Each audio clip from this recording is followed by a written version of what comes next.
Isang gabi, ang pag-ibig na akala ko'y kuta ay naging kulungan. Isabel, you're just a plain housewife. Huwag kang makialam sa negosyo, sabi ng asawa ko habang sa kabilang linya ay hinihintay siya ng kanyang kabit. Hindi niya alam, bawat mura niya ay katumbas ng isang shares na binibili ko sa kumpanya. Ngayon, ang lalaking itinuring kong mundo ay luluhod sa paanan ko. Sino ang tunay na may-ari ng korporasyong ito? Simulan natin ang paghuhukom. Bakit ko ba siya pinakasalan? Sofia, she's just a plain housewife. Isang dekorasyon sa bahay na unti-unti nang inaamag. Bored na ako sa mukha ni Isabel. Tila ba bawat gabi ay paulit-ulit na pelikulang wala namang saysay. Ang mga salitang iyon ay tumagos sa makapal na pinto ng library. Mas matalas pa sa anumang kutsilyong ginamit ko sa kusina kanina. Doon sa madilim na pasilyo, nakatayo ako habang bitbit ang isang tray ng mainit pang kalderetang baka. Iyon ang paboritong putahe ni Alvaro na 3 oras kong matiyagang niluto. Bawat sangkap ay pinili ko ng may pagmamahal. Bawat kulo ng kaldero ay sinabayan ko ng panalangin para sa aming pagsasama. Suot ko ang aking pinakamagandang bestidong asul. Ang kulay na sabi niya noon ay nagpapatingkad sa aking kagandahan. Ngunit sa sandaling iyon, ang asul ay tila naging kulay ng isang malamig na bangkay na unti-unting nilalamon ng pait. Nararamdaman ko ang marahas na panginginig ng aking mga daliri. Ang tray na dati ay magaan, ay tila naging 1 toneladang bakal na pilit dumudurog sa aking mga braso. Sumikip ang aking dibdib, tila ba may 1,000 karayom na sabay-sabay na tumutusok sa aking puso, ngunit walang boses na lumalabas sa aking lalamunan. Ang bawat tibok ng aking puso ay naging isang mabigat na pasanin. Isang paalala na ang 10 taon ng aking katapatan, ang pag-iwan ko sa sarili kong pangarap para suportahan siya, ay itinuring lamang niyang isang basahan na pwedeng tapakan at iwanan sa sulok. Bumukas ang pinto at iniluwan nito ang aking asawa. Si Alvaro, ang lalaking ipinaglaban ko sa aking pamilya, ay nakatayo sa aking harapan habang inaayos ang kanyang mamahaling kurbata. Walang bakas ng gulat o pagsisisi sa kanyang mga mata nang makita ako. Sa halip, isang mapang-uyat na tingin ang ipinukol niya sa akin mula ulo hanggang paa. Isabel, ano pang ginagawa mo dyan? Mukha kang tuod na nakaharang sa daan. Bulyaw niya. Ang boses niya ay puno ng iritasyon na tila ba ang presensya ko ay isang malaking istorbo sa kanyang marangyang buhay. Ito, nagluto ako ng paborito mo. Anniversary natin ngayon, Alvaro. 10 taon na tayong kasal. Halos bulong na lang ang lumabas sa aking bibig. Tuyot ang aking lalamunan at puno ng pait ang bawat salita. Tumawa siya ng nakakaasar. Isang tawang walang bahid ng awa na umaling-awngaw sa tahimik na hallway. Anniversary? Look at yourself, Isabel. Amoy bawang at pawis ka na naman. Do you really think a piece of meat can fix how pathetic and boring you look? Sofia is waiting for me in a real restaurant, not in this suffocating house. Huwag mo na akong hintayin. Baka mapanis lang ang luto mo, gaya ng pagtingin ko sa iyo. Nilampasan niya ako ng walang pag-aalinlangan. Iniwan ang amoy ng kanyang mamahaling pabango na humalo sa amoy ng aking pinaghirapang pagkain. Kasabay ng pag-alis niya ang isang malakas na tunog ng pagsasara ng pinto sa labas. Hudyat na muli akong mag-iisa sa gitna ng karangyaang wala namang buhay. Dahan-dahan kong ibinaba ang tray sa maliit na mesa sa tabi. Ang init ng pagkain ay tila isang pangungutya sa lamig na nararamdaman ko sa aking kaibuturan. Hindi ako umiyak. Ang mga luha ay tila natuyo na sa tindi ng init ng galit at sakit na naglalaban sa loob ko. Sa halip, kinuha ko ang aking cellphone na nasa bulsa ng aking apron. Isang maliwanag na abiso ang bumungad sa akin mula sa isang hindi kilalang numero. Ang perang pinaghirapan ng iyong ama ay hindi napupunta sa kumpanya, Isabel. Ginagamit ito ni Alvaro para itayo ang sarili niyang kaharian sa ibabaw ng iyong pagkawasak. Tumingin ka sa ilalim ng sahig ng ancestral house niyo habang wala pa siya. Nanigas ang aking buong katawan. Ang ancestral house ni Papa? Iyon ang kaisa-isang bagay na natira sa akin. Ang kaisa-isang lugar kung saan nararamdaman ko ang tunay na seguridad. Kung pati iyon ay nakuha na ni Alvaro, ano na lang ang ititira niya sa akin? Gaano ba kahaba ang kailangang tiisin ng isang pusong nagmamahal bago ito tuluyang maging bato? Hanggang kailan ako mananatiling isang anino sa sarili kong tahanan, habang ang taong binuo ko ay siya mismong unti-unting dumudurog sa aking pagkatao? Sa gabing ito, ang katahimikan ng bahay na ito ay hindi natanda ng kapayapaan, kundi isang babala ng paparating na bagyong walang ititira. Ang bawat hakbang ko palayo sa aming mansyon ay tila paglakad sa ibabaw ng mga bubog na unti-unting bumaon sa aking mga paa. Ang dilim ng gabi ay naging saksi sa aking pagtakas, hindi mula sa asawa, kundi mula sa kasinungalingang naging tahanan ko sa loob ng 10 taon. Habang minamaneho ko ang sasakyan patungo sa San Rafael, kung saan matatagpuan ang ancestral house ng aking ama, ang bawat ilaw ng poste na nadadaanan ko ay tila mga matang nagmamasid, nangingutya sa aking pagkabulag. Ang ancestral house ay ang tanging alaala ni Papa na nananatiling buhay. Bawat sulok nito ay amoy lumang kahoy at mga kwento ng aking kabataan. Ngunit habang papalapit ako, isang kakaibang bigat na nabama ang dumagan sa aking balikat. Ang gate na dati ay laging bukas para sa akin ay mayroon ng malaking kadena, isang malamig na bakal na naghihiwalay sa akin sa aking nakaraan. Nanginginig ang aking kamay habang kinukuha ko ang susi sa aking bag. Nang sa wakas ay makapasok ako, ang katahimikan ng paligid ay bumasag sa aking pandinig. Walang tunog ng mga kuliglig. Tanging ang kalabog lamang ng aking puso na tila gustong kumawala sa aking dibdib. Sa gitna ng dilim, isang anino ang dahan-dahang lumabas mula sa gilid ng malaking puno ng mangga. Isabel, ikaw ba iyan, anak? Ang boses ni Lola Remedios, ang matagal ng tagapangalaga ng bahay, ay puno ng pag-aalala at pait. Lumapit siya sa akin. Ang kanyang mga mata ay tila may ibinabaon na katotohanang hindi ko pa handang marinig. Lola, anong nangyayari rito? Bakit may mga marka ng sukat sa paligid ng bakod? At bakit tila may mga gamit na nawawala sa loob? Halos gumuho ang aking mundo habang hinihintay ang kanyang sagot. Hinawakan ni Lola Remedios ang aking mga kamay.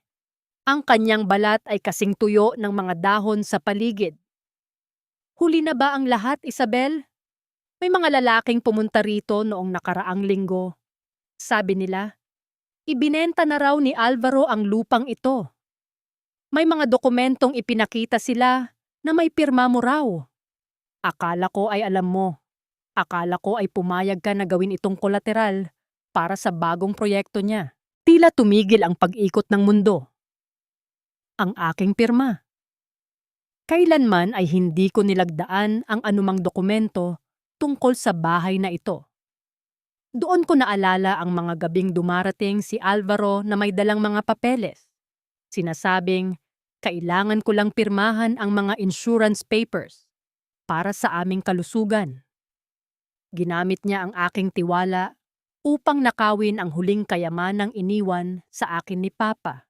Hayop ka, Alvaro! Ang tanging naibulong ko habang ang pait ay dahan-dahang nagiging lason sa aking dugo. Ang bawat halik niya, bawat yakap, ay bahagi lamang pala ng isang malaking panlilinlang. Sa gitna ng aming pag-uusap, biglang nabulabog ang katahimikan ng gabi. Isang marangyang sasakyan ang dahan-dahang huminto sa tapat ng gate. Ang liwanag ng headlight nito ay tila isang mapangahas na titig na tumama sa aming kinaroroonan. Pinatay ang makina at ang katahimikan ay muling bumalik, ngunit mas mabigat at mas nakakasuffocate. Isang babae ang bumaba mula sa sasakyan. Naka-high heels siya. Bawat hakbang niya sa semento ay tila isang sadyang tunog na nangingibabaw sa katahimikan. Suot niya ang isang mamahaling cocktail dress na tila hindi nababagay sa luma at abandonadong paligid. Sa ilalim ng liwanag ng buwan, nakita ko ang kanyang muka. Si Sofia. Hindi siya mukhang nagulat na makita ako. Sa halip, isang mapanuyang ngiti ang gumuhit sa kanyang mga labi. Dahan-dahan siyang naglakad patungo sa pinto ng ancestral house. Mula sa kanyang maliit na bag, naglabas siya ng isang susi. Hindi lang basta susi, kundi ang duplicate na susi na tanging kami lamang ni Alvaro ang dapat na mayroon. What a surprise, Isabel! Hindi ko akalain na bibisita ka sa property ko sa ganitong oras. Sabi ni Sofia. Ang boses niya ay malambing, ngunit puno ng kamandag. Nanigas ako sa aking kinatatayuan. Property niya? Ang bahay ni Papa, ang bawat hibla ng kahoy na pinaghirapan ng aking pamilya, ay nasa kamay na ng babaeng sumisira sa aking buhay. Ang susi na ipinasok niya sa lock ay tila isang balaraw na itinusok sa aking sikmura. Iniikot ng dahan-dahan hanggang sa wala na akong maramdaman, kundi ang matinding pagnanais na maningil. Anong ginagawa mo rito, Sofia? Paano ka nagkaroon ng susi sa bahay na ito? Ang boses ko ay hindi na nanginginig. Ito ay naging malamig at matalim. Kasing talim ng galit na ngayon ay nag-aalab na sa aking puso. Tumingin siya sa akin mula ulo hanggang paa at tumawa ng mahina. Oh, Isabel, you really are clueless, aren't you? Hindi lang ito basta susi. Ito ang simbolo na ang lahat ng sa iyo, ang asawa mo, ang kumpanya nyo, at maging ang bulok na bahay na ito ay sa akin na. Binigay ito sa akin ni Alvaro bilang regalo sa ating unang anibersaryo. Is it beautiful? Plano ko itong ipagiba at gawing isang modernong villa para sa amin. Tumalikod siya at dahan-dahang pinihit ang susi. Ang pagbukas ng pinto ay tila isang hudyat na ang aking nakaraan ay tuluyan ng winawasak. Sa sandaling iyon, ang huling bahagi ng mahinang Isabel ay tuluyan ng namatay. Kung gusto ni Alvaro ng gyera, ibibigay ko sa kanya ang isang impyernong hindi niya makakalimutan. Security. Pakilabas nga ang babaeng ito. Wala siyang appointment at hindi siya bagay sa prestihiyosong gusaling ito. Mukha siyang ligaw na yaya na naghahanap ng kanyang alaga. Ang boses ni Sofia ay umaling-awngaw sa malawak at malamig na lobby ng Valverde Group. Tila isang lason na mabilis na kumalat sa hangin. Nakatayo ako sa gitna ng makintab na marmol na sahig. Suot ang aking luma, ngunit malinis na bestida. Habang bitbit ang isang asul na bag na naglalaman ng paboritong tanghalian ni Alvaro. Kahit pa dinurog niya ang puso ko kagabi, kahit pa alam ko na ang kanyang pagtatraidor, narito pa rin ako. Hindi dahil sa pagmamahal, kundi dahil kailangan kong makita ang lawak ng impyernong itinayo nila sa likod ko. Ang bawat pagtama ng takong ng sapatos ni Sofia sa sahig ay tila isang mapang-asar na martilyo na pumupukpok sa aking pride. Lumapit siya sa akin Ang kanyang mukha ay puno ng kolorete at ang kanyang labi ay nakakurba sa isang mapanuyang ngiti. Amoy na amoy ko ang kanyang mamahaling pabango.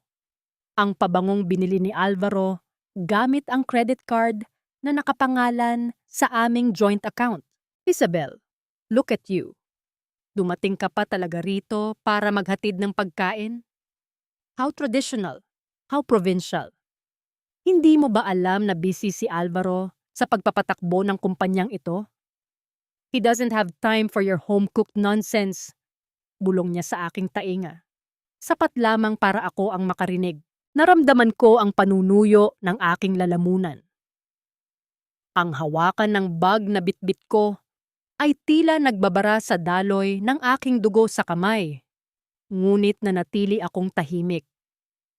Sa loob-loob ko, ang bawat insulto niya ay nagiging gatong sa apoy na unti-unting tumutupok sa aking pagkatao. Ang dating Isabel na iiyak at aalis ng nakayuko ay dahan-dahang naglalaho, pinapalitan ng isang babaeng marunong ng maghintay sa tamang pagkakataon. Nandito ako para iabot ito sa asawa ko, Sofia. Bilang asawa, iyon ang tungkulin ko. At bilang empleyado, ang tungkulin mo ay ituro sa akin kung nasaan siya, hindi ang magdikta kung sino ang bagay rito. Kalmado kong sagot. Bagaman ang aking puso ay tila gustong sumabog sa tindi ng kaba at galit. Tumawa siya ng malakas, isang tawang puno ng pangungutya na kumuha ng atensyon ng mga empleyadong nagdadaan. Asawa? Oh honey, ang papel ay papel lang. Pero ang kapangyarihan, iyan ang tunay na nagpapatakbo sa mundo. At sa kumpanyang ito, wala ka ng puwang. Sa gitna ng aming sagutan, bumukas ang pinto ng executive elevator. Iniluwan nito si Alvaro, ang lalaking akala ko ay magiging katuwang ko habang buhay. Sa halip na lumapit sa akin, dumiretso siya kay Sofia at hinawakan ito sa baywang nang walang pag-aalinlangan sa harap ng lahat. Alvaro, may naghahanap sa iyo. Mukhang nagkamali yata ng pasok ang yaya nyo. Wika ni Sofia habang nakasandal sa dibdib ng aking asawa. Tumingin sa akin si Alvaro. Walang init, walang pagkilala. Tanging inis lamang ang makikita sa kanyang mga mata. Isabel, anong ginagawa mo rito? Sinabi ko na sa iyo na huwag kang pupunta sa opisina na mukhang ganyan. Nakakahiya ka sa mga business partners ko. Umuwi ka na at huwag mo na akong abalahin. Tinalikuran nila ako. Naglalakad palayo habang nagbubulungan at nagtatawanan. Ngunit bago pa sila tuluyang makapasok sa boardroom, bahagyang bumukas ang pinto at narinig ko ang boses ni Alvaro na tila isang malamig na hangin na dumaan sa aking pandinig. Don't worry, Sofia. Bukas na bukas, tatanggalin na natin ang mga matatandang board members na loyal pa rin sa tatay ni Isabel. Kapag napaalis ko na sila, wala nang makakapigil sa atin na ibenta ang main plant. We will have all the money at sa wakas, formal ko na ring idedeklara ang paghihiwalay namin ng babaeng iyon. Nanigas ako sa aking kinaroroonan. Ang main plant, ang puso ng Valverde Group, ang lugar kung saan ibinuhos ng aking ama ang kanyang pawis at dugo, ay balak nilang sunugin para lamang sa pera. Ang bawat pangarap ni Papa, ang bawat kabuhayan ng mga trabahador na itinuring naming pamilya, ay nakataya na ngayon.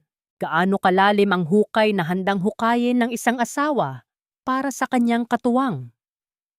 Saan kukuha ng lakas ang isang pusong pinagtulungang durugin ng dalawang taong pinagkatiwalaan niya? Habang nakatingin ako sa kanilang paglayo, naramdaman ko ang isang kakaibang katahimikan sa aking isipan. Ang sikat ng araw na tumatama sa glass wall ng lobby ay tila naging isang hudyat. Hindi na ito tungkol sa akin. Hindi na ito tungkol sa isang pusong sawi. Ito ay tungkol sa dangal na kinuha nila. At sa digmaang sisiguraduhin kong sila ang unang susuko. Ang bawat alaala ng aking ama ay tila isang angkla. Mabigat, matatag, ngunit kung minsan ay lumulubog sa kailaliman ng aking pighati. Habang minamaneho ko ang sasakyan palayo sa gusali ng Valverde Group, ang mga kalsada ng Maynila ay tila naging isang malaking labirinto. Ngunit sa pagkakataong ito, hindi na ako ang naliligaw na asawang naghahanap ng pagmamahal. Ako na ang mga ngaso na naghahanap ng katotohanan sa gitna ng mga anino. Dumaloy ang aking mga gunita sa isang lumang opisina sa Binondo. Isang lugar na amoy lumang papel at selyadong wax, kung saan ang bawat sulok ay saksi sa katapatan ng aking ama. Doon ko natagpuan si Attorney Santillan, ang matagal ng abogado at pinagkakatiwalaang kaibigan ni Papa. Ang kanyang mga mata, na natatakpan ng makapal na salamin, ay tila bumabasa sa bawat lamat ng aking pagkatao. Isabel, matagal ko nang hinihintay ang araw na ito. Simula ni Attorney Santillan, ang boses niya ay mahina, ngunit may awtoridad na tila nanggagaling sa kabilang buhay. Ang iyong ama, hindi siya bulag sa mga ambisyon ni Alvaro. Alam niya na ang pag-ibig ay maaaring maging isang mabisang piring sa mga mata ng isang tapat na anak. Dahan-dahan niyang inilapag ang isang itim na folder sa ibabaw ng mesa. Ang tunay na bigat ng dokumentong iyon ay naramdaman ko hanggang sa aking mga buto. Mayroong isang lihim na trust fund na itinabi ang iyong ama. Hiwalay sa lahat ng asset ng korporasyon.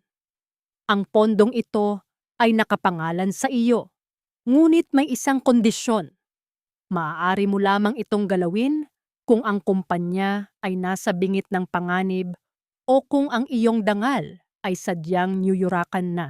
Nang buksan ko ang folder, ang mga numero sa loob ay tila mga bituin sa gitna ng aking madilim na langit. Sapat ang pondong ito para simulan ng isang tahimik na rebolusyon. Ngunit higit sa pera, ang sulat na kalakip nito ang nagpadurog sa huling pader ng aking katatagan. Para sa aking mahal na Isabel, huwag mong hahayaang nakawin ng sinuman ang iyong liwanag. Ang pagiging mabuti ay hindi nangangahulugang pagiging mahina. Umuwi ako sa aming mansyon nang may bagong uri ng katahimikan. Isang katahimikang mapanganib. Nadatnan ko si Alvaro sa sala, may hawak na baso ng alak at tila malalim ang iniisip. Ang kanyang mukha, na dati ay tinitingnan ko ng may pagsamba, ay tila naging isang maskara na lamang ng kasakiman. Bakit ngayon ka lang? At bakit tila may bitbit kang aura na hindi ko gusto? Tanong niya. Ang boses ay puno ng gaslighting at pagdududa. Lumapit siya sa akin, ang amoy ng alak at ang pamilyar na pabango ni Sofia ay humahalo sa hangin. Dahilan para makaramdam ako ng matinding pagkasuklam. Naglakad-lakad lang ako, Alvaro. Masyado kasing mainit sa loob ng bahay na ito. Tila ba nauubusan ako ng hangin? Sagot ko nang hindi tumitingin sa kanya. Pilit na pinapakalma ang bawat hibla ng aking kalamnan. You're becoming weird, Isabel. Baka kailangan mo nang magpatingin sa doktor. O baka naman masyado ka lang nakikinig sa mga bulong-bulungan sa labas. Don't believe everything you hear. Everything I do is for us, for our future. Wika niya habang hinahaplos ang aking balikat. Isang haplos na dati ay nagpapakalma sa akin, ngunit ngayon ay tila paggapang ng isang malamig na ahas. Nang hating gabi na at mahimbing na ang tulog ni Alvaro, dahan-dahan akong bumangon. Ang bawat pag-atungal ng sahig na gawa sa kahoy ay tila isang malakas na sigaw sa aking pandinig. Pumasok ako sa kanyang library, ang silid kung saan plinaplano ang aking pagbagsak. Gamit ang aking nanginginig na mga daliri, binuksan ko ang kanyang laptop. Alam ko ang kanyang password. Ang petsa kung kailan siya naging CEO, hindi ang petsa ng aming kasal. Doon ko nakita ang mga itim na transaksyon. Ang mga dokumentong nagpapatunay na unti-unti na niyang nililimas ang kaban ng kumpanya patungo sa isang offshore account. Bawat file na binubuksan ko ay isang sampal ng katotohanan. Ngunit sa gitna ng aking paghahanap, isang tunog ang bumasag sa katahimikan ng gabi. Narinig ko ang mabibigat na yabag ng mga paa sa hagdanan. Ang tunog ng mga yabag na iyon ay papalapit sa pintuan ng library. Mabilis kong sinubukang i-close ang mga windows, ngunit ang laptop ay tila naghang sa pinakakritikal na sandali. Ang pawis sa aking noo ay nagsimulang tumulo, malamig at malagkit. Dahan-dahang pinihit ang hawakan ng pinto. Ang sinag ng liwanag mula sa hallway ay dahan-dahang pumasok sa loob ng silid. Lumilikha ng isang mahabang anino na tumama sa aking kinaroroonan. Isabel? Anong ginagawa mo rito sa dilim? Ang boses ni Alvaro ay malamig, puno ng suspisya, at may dalang panganib na tila isang patalim na nakatutok sa aking leeg.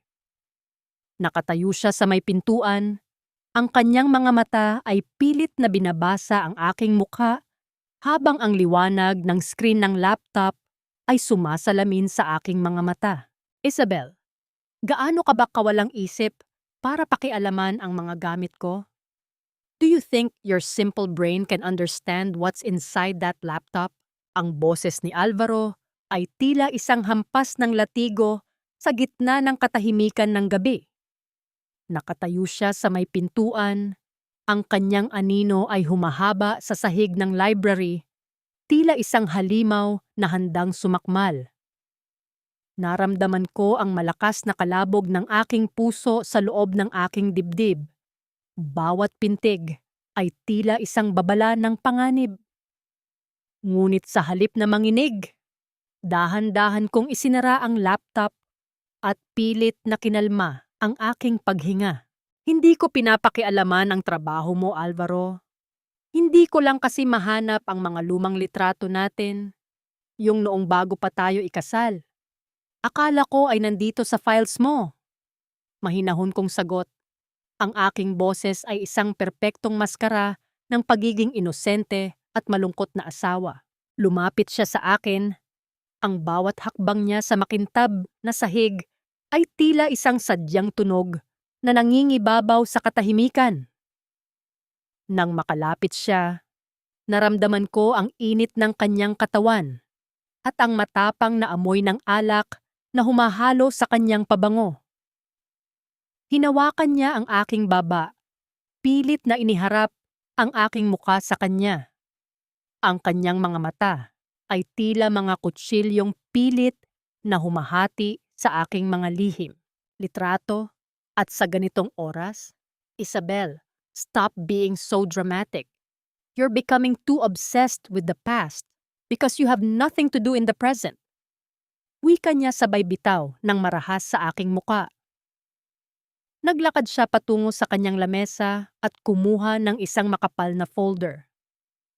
But since you're already here, may kailangan kang gawin. Pirmahan mo ito. Inilapag niya ang mga papel sa aking harapan.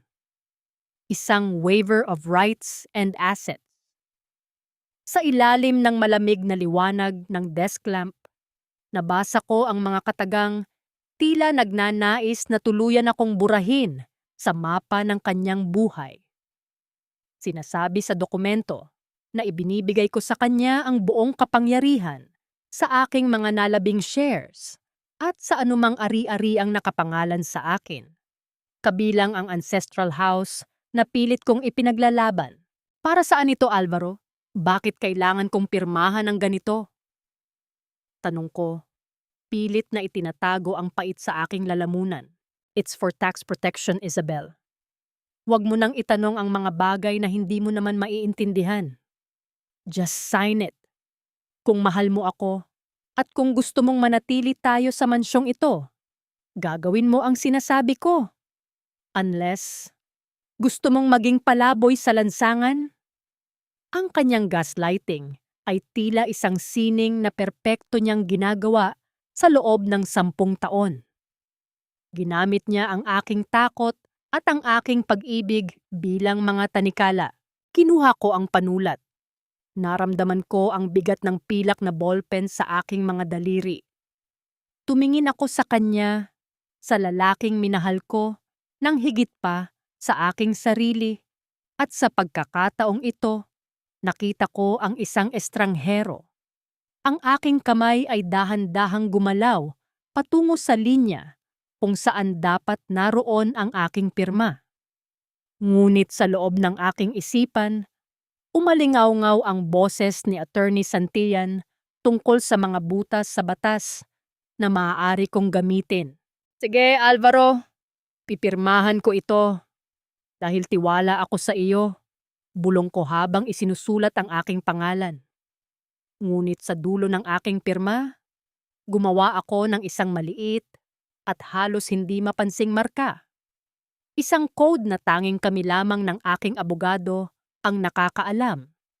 Isang senyales na ang dokumentong ito ay pinirmahan sa ilalim ng pamumuwersa. Kinuha niya ang papel ng may kasakiman sa kanyang mga mata. Isang mapanuring ngiti ang gumuhit sa kanyang mga labi habang tinitingnan ang aking pirma. Good. Ganyan ang isang masunuring asawa. Ngayon, bumalik ka na sa kwarto at matulog. May mahalaga akong meeting bukas at ayaw kong makita ang maputla mong mukha sa umaga. Lumakad ako palayo sa library. Ang bawat hakbang ko ay tila paglayo sa huling piraso ng aking pagkatao na dati ay sumasamba sa kanya. Pagdating ko sa loob ng madilim na kwarto, naupo ako sa gilid ng kama. Ang katahimikan ng gabi ay muling bumalot sa akin. Ngunit hindi na ito ang katahimikan ng isang biktima. Naramdaman ko ang isang malamig na hangin na pumasok mula sa bahagyang nakabukas na bintana, tila ba bumubulong ng mga lihim na hindi pa handang isiwalat ng mundo. Sa gitna ng dilim, hinawakan ko ang aking kwintas, ang tanging alaala ni Papa. Kung akala ni Alvaro na nakuha na niya ang lahat sa akin, nagkakamali siya. Ang pirma kong iyon ay hindi ang dulo ng aking pagsuko, kundi ang simula ng kanyang pagbagsak. Ngunit sa likod ng aking tagumpay sa gabing ito, isang tanong ang nananatiling nakatusok sa aking isipan. Sino ang taong nagpadala ng mensahe tungkol sa kumpanya? At ano ang tunay niyang pakay sa akin? Wala na ang tatay mo, Isabel. At ang asawa mo, siya na ang batas ngayon. Bakit kami papanig sa isang anino kung maaari kaming sumandal sa isang pader na bakal? Ang mga salitang iyon mula kay Ginoong Tan ay tila isang malamig na buhos ng tubig sa gitna ng nag-aalab kong pag-asa. Nakaupo kami sa loob ng isang luma at tago ng restaurant sa Binondo, kung saan ang amoy ng tsaang mansanilya at usok ng insenso ay nagpapaalala sa akin ng mga panahong kasama ko pa si Papa. Dito sila madalas magpulong noon, ang mga haligi ng Valverde Group na itinuring kong mga tito at tagapagtanggol. Ngunit ngayon, ang kanilang mga mata ay hindi na nagpapakita ng pagmamahal, kundi ng takot at pag-aalinlangan. Naramdaman ko ang panginginig ng aking mga kamay sa ilalim ng mesa. Kaya mahigpit kong hinawakan ang aking panyo hanggang sa mamuti ang aking mga kuko. Ang hapdi sa aking dibdib ay tila isang sugat na ayaw maghilom, lalo na nang makita ko ang kawalan ng tiwala sa mukha ng taong dati ay pinagkatiwalaan ng aking ama ng buong buhay niya. Para akong isang pulubi sa sarili kong kaharian, namamalimos ng katarungan mula sa mga taong binuo ng kabutihan ng aking pamilya. Ginoong Tan, Ang asawa ko ay hindi pader na bakal. Siya ay isang anay na unti-unting kumakain sa pundasyong itinayo ni Papa. Mahinahon kong sagot, bagaman ang bawat salita ay tila bumabara sa aking lalamunan. Nandito ako hindi para humingi ng awa, kundi para ipaalala ang inyong utang na loob. Ang Valverde Group ay hindi lang tungkol sa pera. Ito ay tungkol sa dangal ng bawat pamilyang umaasa rito. Inilabas ko ang isang maliit na kahon mula sa aking bag. Sa loob nito ay ang gintong singsing ni Papa na may tatak ng kumpanya, ang simbolo ng katapatan na tanging ang mga orihinal na board members lamang ang mayroon. Nang makita ito ni Ginoong Tan, sandaling nanahimik ang paligid. Ang tanging tunog na naririnig ay ang mahinang pagpapatak ng tubig mula sa isang lumang gripo sa kusina. Tila ba bumibilang sa bawat segundo ng aking paghihintay. Alam kong tinatakot kayo ni Alvaro. Alam kong pinagbabantaan niya ang inyong mga shares. Patuloy ko, habang tinititigan siya ng diretso sa mga mata. Pero mayroon akong alas na hindi niya alam.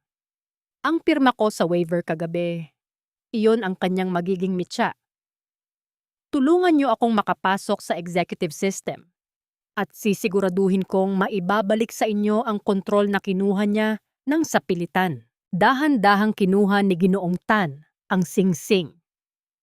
Ang kanyang mga daliri ay humahaplos sa ukit ng ginto, tila ba naghahanap ng lakas mula sa nakaraan. Matapos ang mahabang sandali, tumango siya ng bahagya. Isang maliit na kilos, ngunit para sa akin, ito ay isang malakas na sigaw ng digmaan. Sige, Isabel, bibigyan kita ng access code ng board portal. Pero mag-ingat ka. Si Alvaro ay may mga mata kahit sa loob ng kuta mo. May isa sa amin na hindi na tapat sa alaala ng iyong ama. Isang espiya na handang ibenta ka para sa dagdag na porsyento ng kita. Bulong niya, ang boses ay puno ng babala na nagpataas ng balahibo sa aking batok. Nang lumabas ako ng restaurant, ang hangin sa labas ay tila mas mabigat kaysa dati.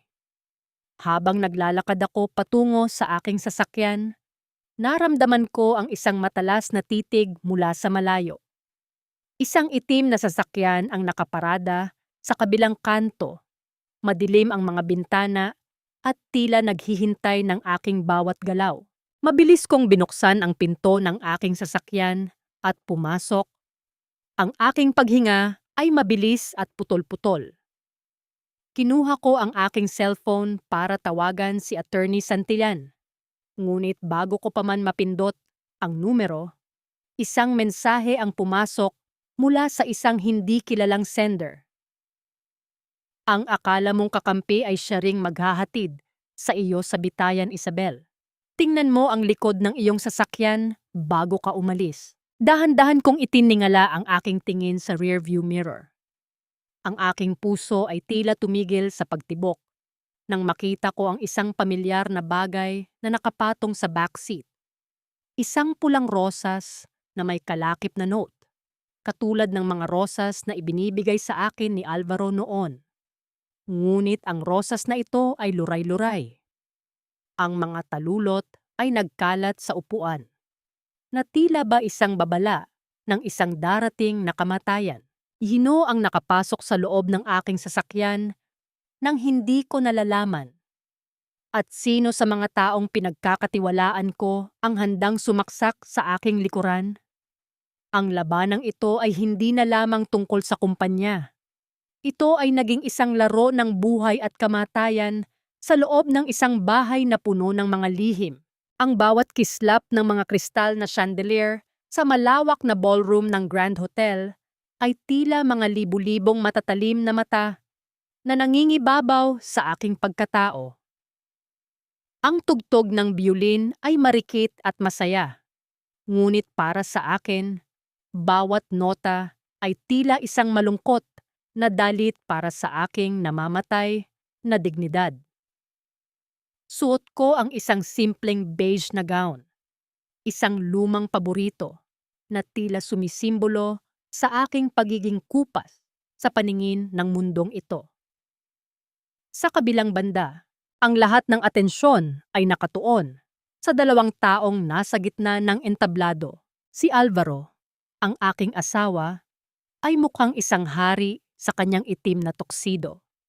At sa kanyang tabi, nakakapit sa kanyang braso ng may pagmamalaki ay si Sofia. Nakasuot siya ng isang pulang-pulang gown na tila nagniningas, humahamon sa lahat ng paningin. Sa gabing ito, sa harap ng pinakamataas na lipunan ng Maynila, hindi ako ang ipinakilala ni Alvaro bilang kanyang katuwang. Ako ay nanatili sa dilim. Isang aninong sumusunod sa kanila, bit-bit ang tungkulin bilang legal na asawa, na tanging papel lamang ang humahawak. Naramdaman ko ang pait sa aking lalamunan habang pinapanood ko ang kanilang pagtatawanan kasama ang mga business partners.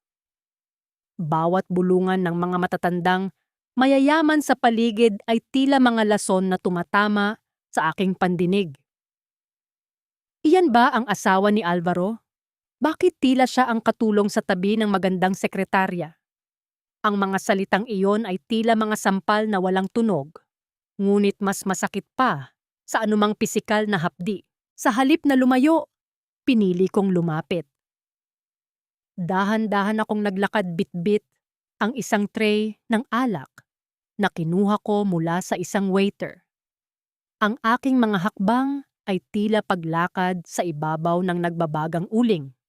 Ngunit ang aking mukha ay nanatiling kalmado, isang maskara ng perpektong pagtitiis. Wine, Alvaro? Sofia? Ang boses ko ay banayad, tila isang mahinahong hangin sa gitna ng bagyo. Saglit na natigilan ang pag-uusap nila. Tumingin sa akin si Alvaro. Ang kanyang mga mata ay puno ng pagkabigla na mabilis na napalitan ng matinding inis. Si Sofia naman ay nagpakawala ng isang mapang uyat ng ngiti.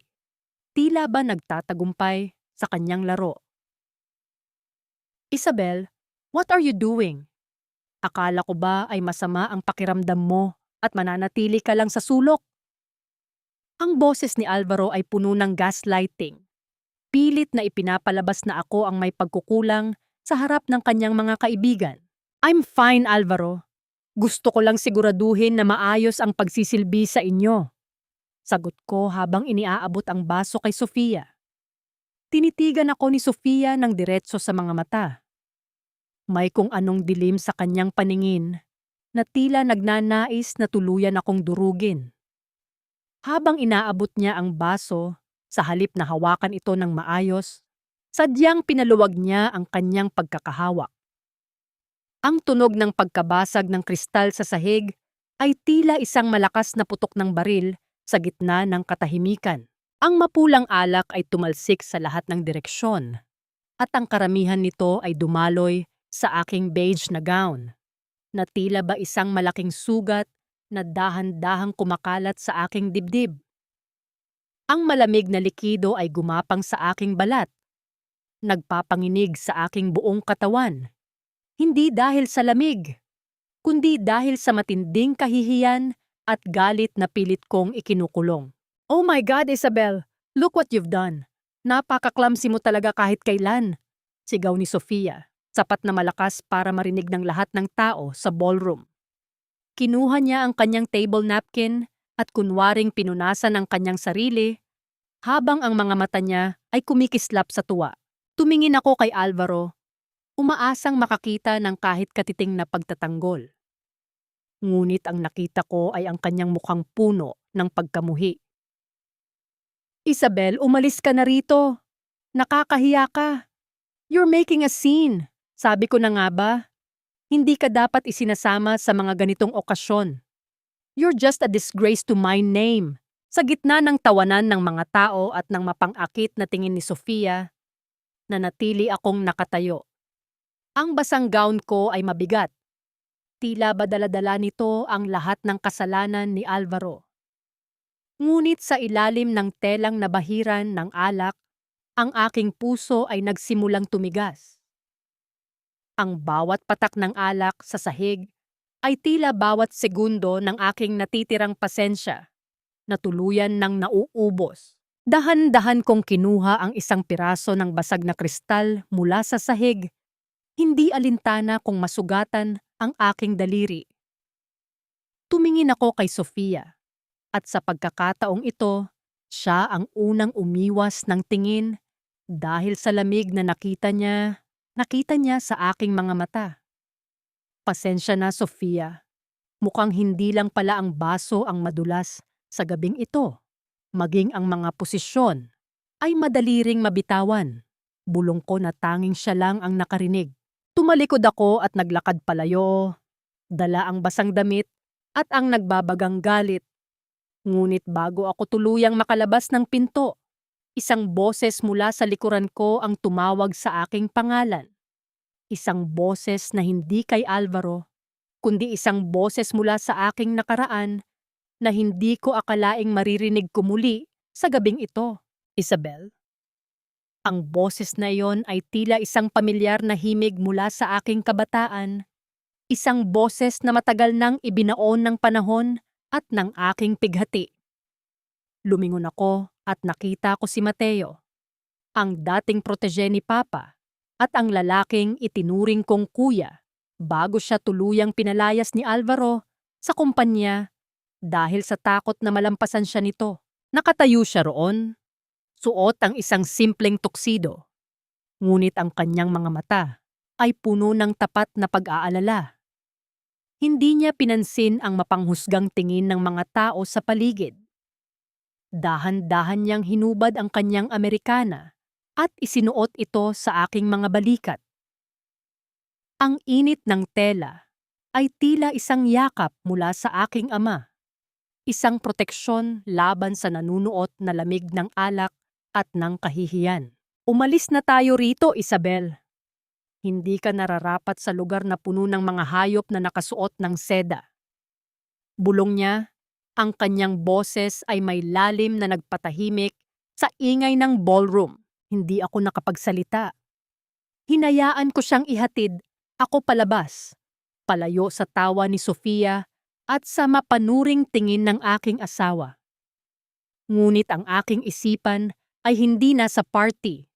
Ito ay nasa maliit na kwarto sa aming mansyon, kung saan naghihintay si Yaya Rosa, ang yaya na nagpalaki sa akin, na ngayon ay nakikipaglaban sa malalang sakit sa puso. Nang makarating ako sa bahay, ang unang ginawa ko ay ang pumunta sa aking lihim na taguan. Isang lumang kahon ng alahas, kung saan ko itinatago ang perang pambili ng gamot at para sa nakatakdang operasyon ni Yaya Rosa sa susunod na linggo. Iyon ang perang pinag-ipunan ko mula sa aking maliit na allowance at mga binebentang gawa kong sining.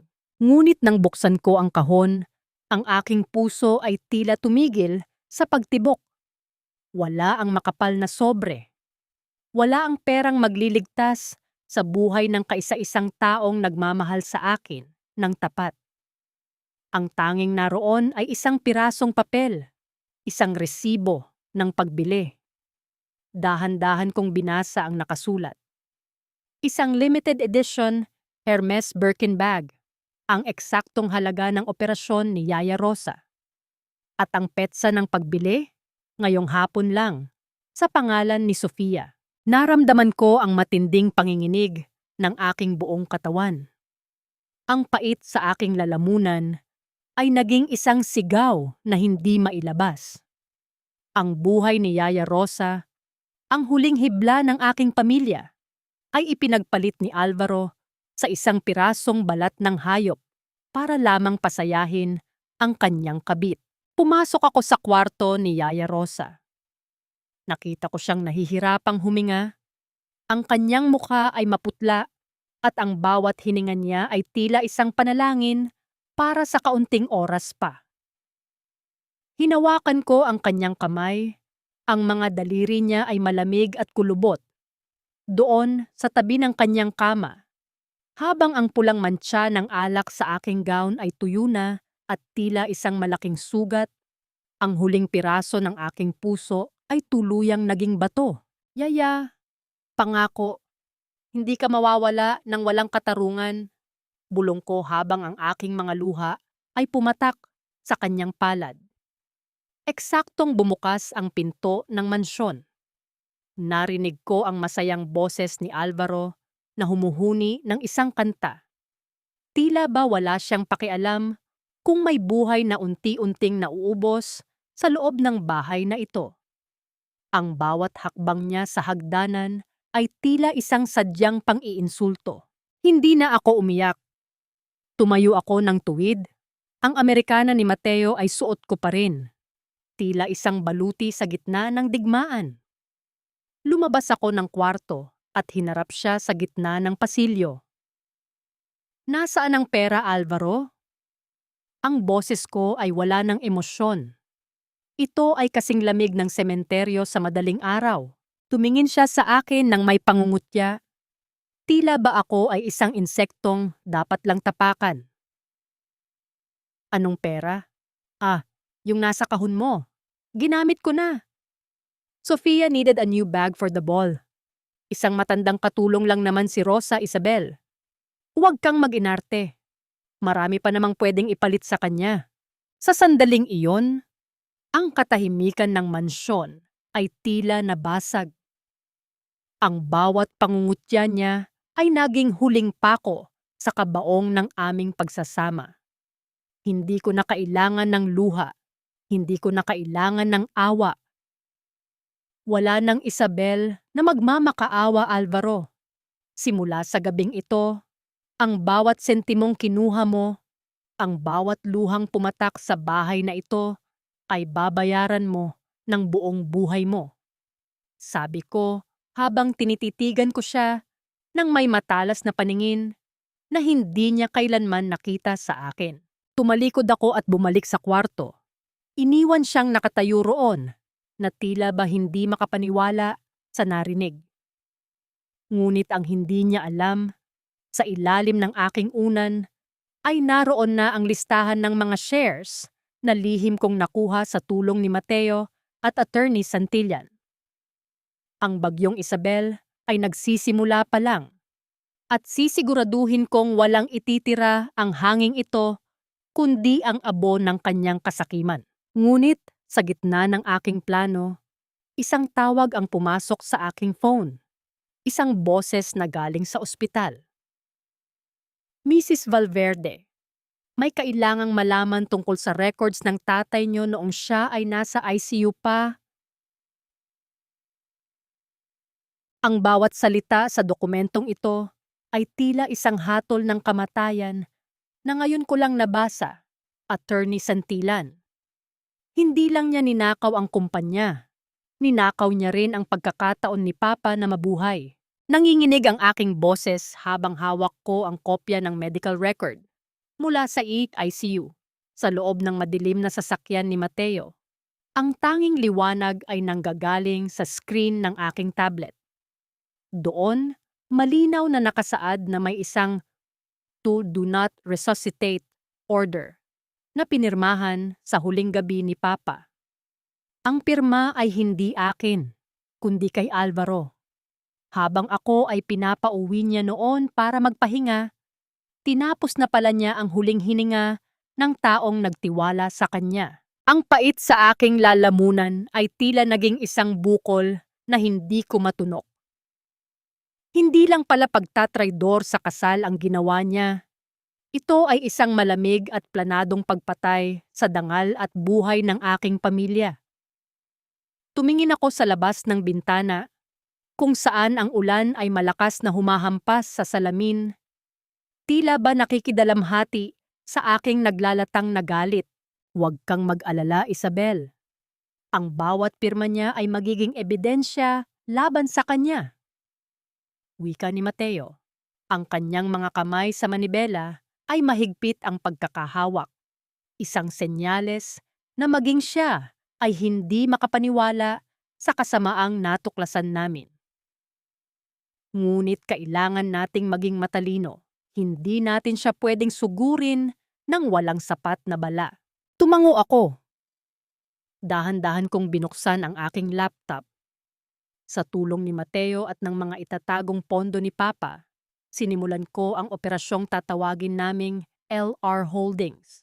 Isang pangalan na hango kay Lola Remedios, ang simbolo ng aming ancestral house. Ang chessboard ay nakalatag na. Habang si Alvaro ay abala sa pagpapakitang gilas sa mga social media posts ni Sofia, unti-unti kong kinakain ang kanyang mga pyesa. Sa bawat oras na dumadaan, ang aking mga daliri ay mabilis na gumagalaw sa keyboard. Ang bawat transaksyon ay tila isang tahimik na bala na tumatama sa pundasyon ng kanyang kapangyarihan. Bumibili ako ng mga shares mula sa mga maliliit na investors na tinakot at binaliwala niya. Ginamit ko ang utang na loob na iniwan ni Papa sa kanila. Sa bawat tawag, sa bawat pagpapakumbaba ko, nararamdaman ko ang muling pagkabuo ng hukbo na dati ay pinamunuan ng aking ama. Nang sumunod na umaga, nadatnan ko si Alvaro sa hapagkainan. Masaya siyang kumakain ng almusal habang binabasa ang dyaryo. Sa tabi niya, nakapatong ang bagong Hermes bag ni Sofia. Tila ba isang tropeyo ng kanyang pagiging hari sa bahay na ito. Good morning, Isabel. Nakita mo ba ang balita? Ang stocks ng Valverde Group ay tumataas. I told you, I'm the best thing that ever happened to this family. Wika niya nang hindi man lang tumitingin sa akin. Ang kanyang tinig ay puno ng kayabangan na tila ba wala siyang kasalanang ginawa kagabi. Naupo ako sa harap niya, kinuha ang aking tasa ng kape at tiningnan siya ng diretso sa mga mata. Isang mahinahong ngiti ang iginuhit ko sa aking mga labi. Isang ngiting natutunan ko sa mga gabi ng aking pagtitiis. Yes, Alvaro, napansin ko rin. Pero alam mo ba, may isang bagong player sa market. Ang LR Holdings. Sabi nila, nakuha na nito ang halos 30% ng mga shares sa loob lang ng ilang araw. Hindi ka ba kinakabahan? Natigilan siya sa pagsubo. Ang kanyang mga mata ay nanliit habang pilit na binabasa ang aking ekspresyon. LR Holdings? Isang maliit na shell company lang yan. Baka mga matatandang investors lang na gustong mag-retire. I can handle them. Don't worry your pretty little head about business, Isabel. Just focus on whatever it is you do. Magluto ka na lang o maglinis. Tumayo siya at lumabas ng bahay, bit-bit ang kanyang portfolio. Ngunit bago pa siya makasakay sa kanyang sasakyan, tumunog ang kanyang cellphone. Mula sa loob ng bahay, narinig ko ang marahas na pagsara ng pinto ng kanyang kotse. Nasilip ko siya mula sa bintana. Ang kanyang mukha ay biglang namutla. Ang kanyang mga kamay ay nanginginig habang nakikinig sa kabilang linya. Ang balitang natanggap niya ay hindi ang inaasahan niya. Isang malaking bulto ng shares ang biglang nawala sa kanyang kontrol at lumipat sa isang misteryosong kamay. Who the hell is LR Holdings? Ang malakas niyang sigaw na umalingaw-ngaw sa labas ng mansyon. Sapat para marinig ko hanggang sa kusina. Dahan-dahan kong ininom ang aking kape.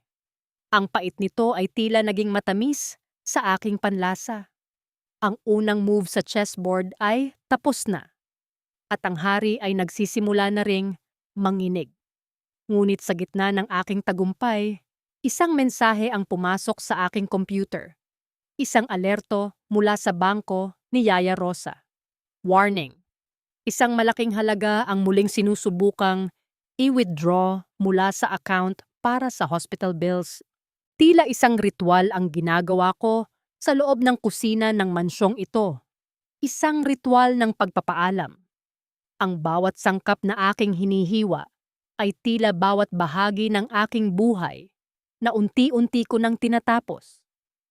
Inayos ko ang puting mantel sa mahabang hapagkainan. Tinitiyak na walang kahit isang lukot. Naglagay ako ng isang sariwang puting rosas sa gitna. Ang paboritong bulaklak ni Papa, bilang simbolo na sa gabing ito, siya ang aking saksing hihintayin. Inihanda ko ang pinakamagarbong hapunan na kungsim na nakita ni Alvaro sa loob ng 10 taon. Mayroong lobster, mamahaling baka, at ang pinakamasarap na alak mula sa cellar ni Papa. Gusto kong mabusog siya. Gusto kong maramdaman niya ang huling malasakit ng isang asawang itinuring niyang basura bago ko tuluyang isara ang pinto ng kanyang impyerno. Bumukas ang pintuan ng mansyon at narinig ko ang mabibigat na hakbang ni Alvaro. Ang tunog ng kanyang mga sapatos sa marmol na sahig ay tila isang babala ng dumarating na unos. Pagpasok niya sa silid-kainan, sandali siyang natigilan. Ang kanyang mukha ay halatang pagod, may bahid ng pawis sa kanyang noo. Marahil dahil sa gulo na idinudulot ng LR Holdings sa kanyang kumpanya. Ngunit nang makita niya ang handa sa lamesa, bumalik ang kanyang mapang uyat ng ngisi. Anong meron, Isabel? May okasyon ba? O sadyang napagtanto mo na kailangan mong galingan ang paglilingkod para hindi kita tuluyang itapon? Ang boses niya ay puno ng gaslighting. Tila ba utang ko pa sa kanya ang bawat hininga ko sa bahay na ito. Hindi ako sumagot ng pabalang. Dahan-dahan ko siyang ipinaghain ng pagkain. Ang aking mga kilos ay banayad at puno ng sining na tila ba wala akong alam sa kanyang mga pagtatraydor. Kumain ka muna, Alvaro. Alam kong mahaba ang naging araw mo sa kumpanya. Kailangan mo ng lakas para sa bukas.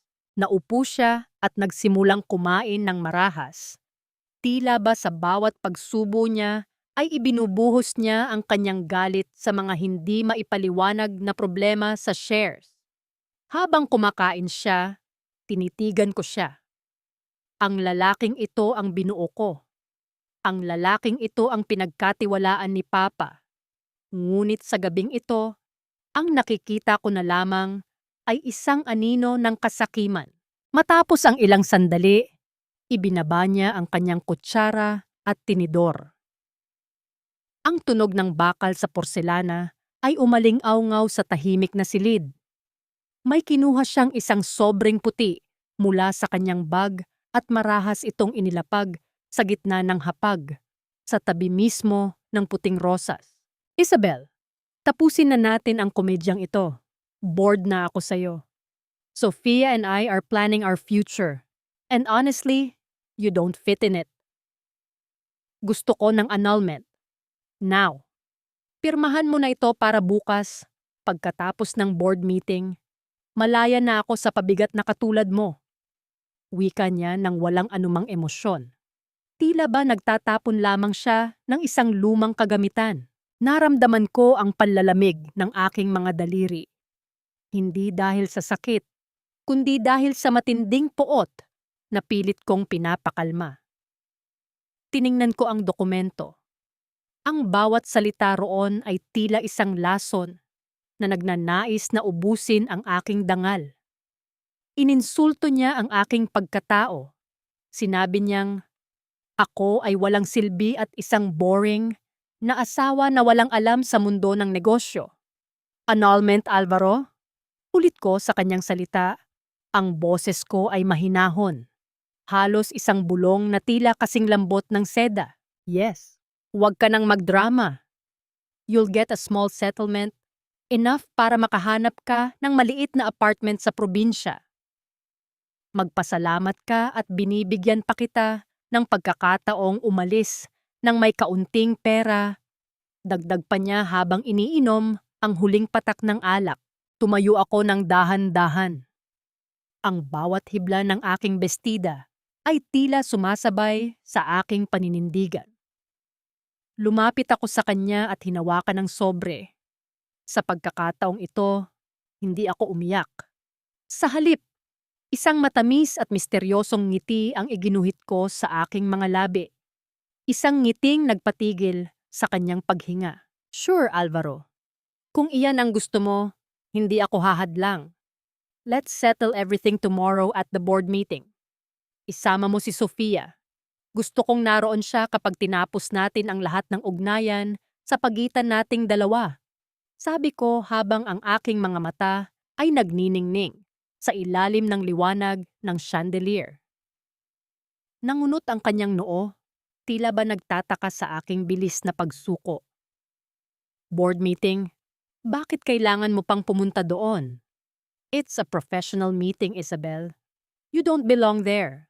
Oh, Alvaro.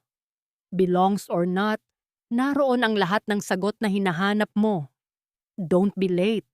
Ayaw kong paghintayin ang kapalaran sa pintuan ng Valverde Group. Bulong ko bago ko siya tinalikuran at naglakad paakyat sa hagdanan. Ang bawat hakbang ko sa hagdan ay tila isang bilang ng mga segundo bago ang malaking pagsabog. Narinig ko ang kanyang malakas na buntong hininga at ang pagbukas ng isa pang bote ng alak sa ibaba. Hindi niya alam. Ang huling hapunang ito ay hindi para sa aming kasal. Ito ay para sa kanyang trono na bukas ay guguho sa kanyang paanan.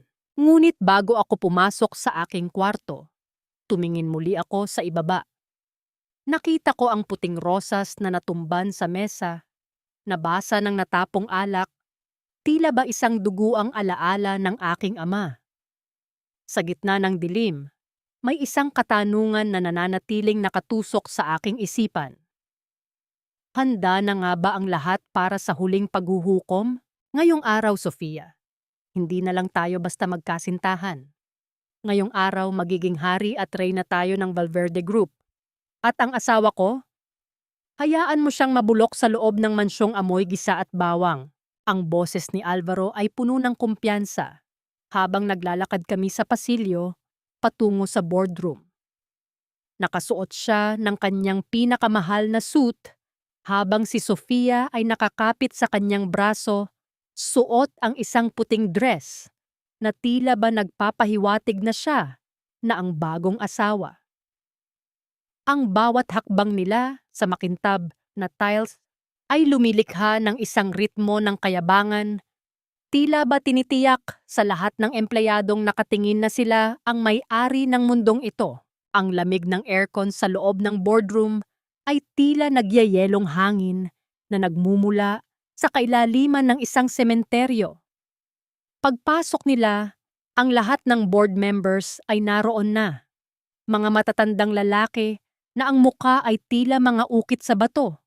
Walang emosyon at puno ng paghihintay. Naroon din si Ginoong Tan, na ang mga mata ay nakatitig lamang sa kanyang folder, tila ba iniiwasang makita ang pagpasok ng taong lulustay sa pangarap ng kanyang yumaong kaibigan. Good morning, everyone! I assume you all know why we are here, simula ni Alvaro habang nauupo sa gitnang upuan, ang upuan na dating pag-aari ng aking ama. Inilapag niya ang kanyang mga papeles ng may lakas, lumilikha ng isang tunog na umaling-aungaw sa tahimik na silid. Gusto ko nang tapusin ang merger na ito. At kasabay nito, gusto ko ring ipaalam na simula ngayong araw, si Sofia ang tatayong Chief Operating Officer ng kumpanyang ito. Nagkaroon ng bulungan sa loob ng silid. Ang mga board members ay nagkatinginan. May bahid ng gulat at pagkadismaya sa kanilang mga mata. Ngunit si Sofia ay nagpakawala lamang ng isang matamis at mapang-asar na ngiti. Tila ba ninanamnam ang bawat sandali ng kanyang pananagumpay. Wait, Alvaro, hindi ba dapat ay narito ang pamilya Valverde para sa ganitong kalaking desisyon? Tanong ng isang miyembro ng board. Ang boses ay puno ng pag-aalinlangan. Tumawa si Alvaro ng nakakaasar. Ang pamilya Valverde? Kung ang tinutukoy niyo ay si Isabel, huwag na nating sayangin ang oras. Ang asawa ko ay walang alam sa negosyo. She's probably at home, drowning in her own tears after I gave her the annulment papers last night.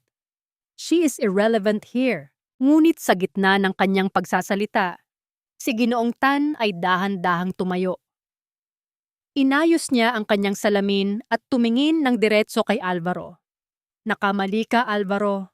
Ang tanging dahilan kung bakit hindi pa tayo nagsisimula ay dahil wala pa ang may-ari ng 50% ng shares ng kumpanyang ito. At hindi ikaw iyon. Anong sinasabi mo? I have the proxies. I have the control. Ang boses ni Alvaro ay tumaas. May bahid na ng kaba na pilit niyang itinataas sa galit. Ang mga proxy na hawak mo ay wala ng bisa, Alvaro.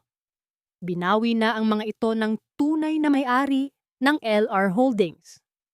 At ang taong iyon ay nasa labas lang ng pintong ito. Sagot ni Ginoong Tan nang may kakaibang ningning sa kanyang mga mata. Ang katahimikan sa loob ng boardroom ay naging mas lalong mabigat. Tila ba ang bawat isa ay nakikiramdam sa susunod na mangyayari.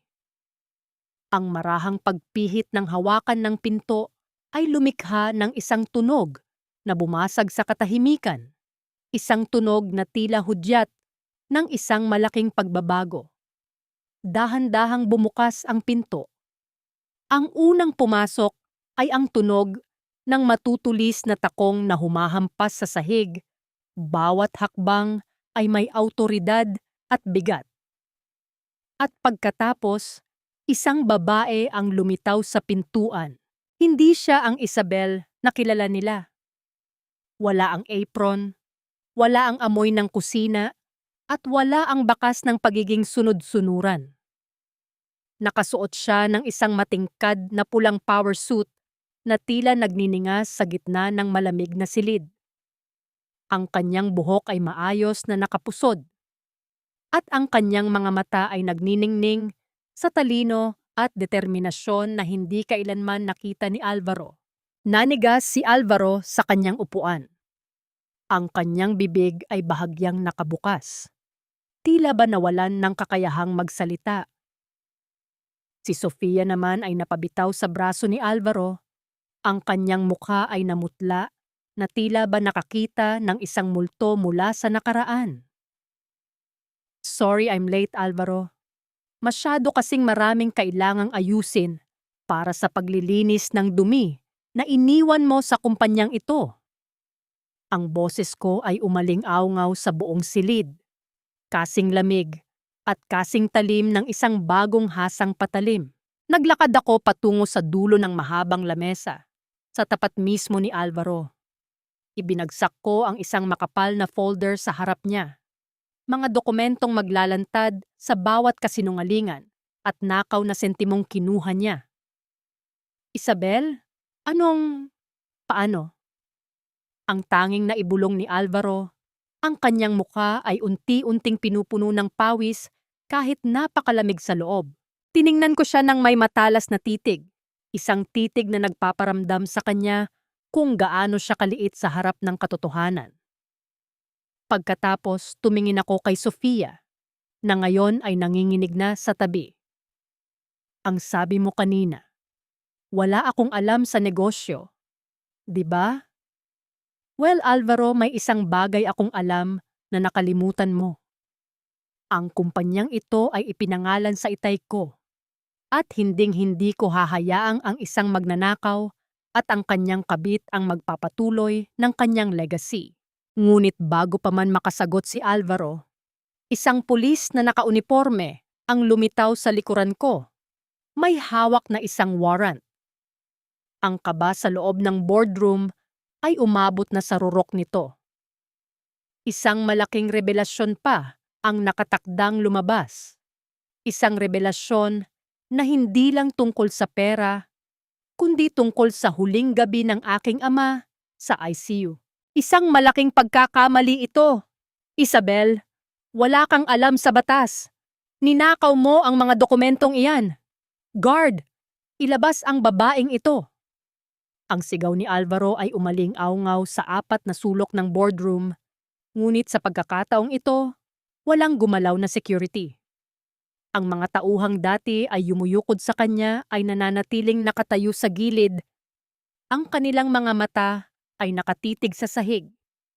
Ang kapangyarihang akala niya ay hawak niya sa kanyang mga palad ay tila buhangin na unti-unting kumakawala. Dahan-dahan kong kinuha ang isa pang folder mula sa aking bag. Ang bawat kilos ko ay pinapanood ng mga board members na tila ba isa itong banal na seremonya ng paghuhukom. Tumingin ako kay Alvaro na ngayon ay namumutla na at pilit na nag-aayos ng kanyang kurbata na tila ba nasasakal na siya sa sarili niyang kasinungalingan.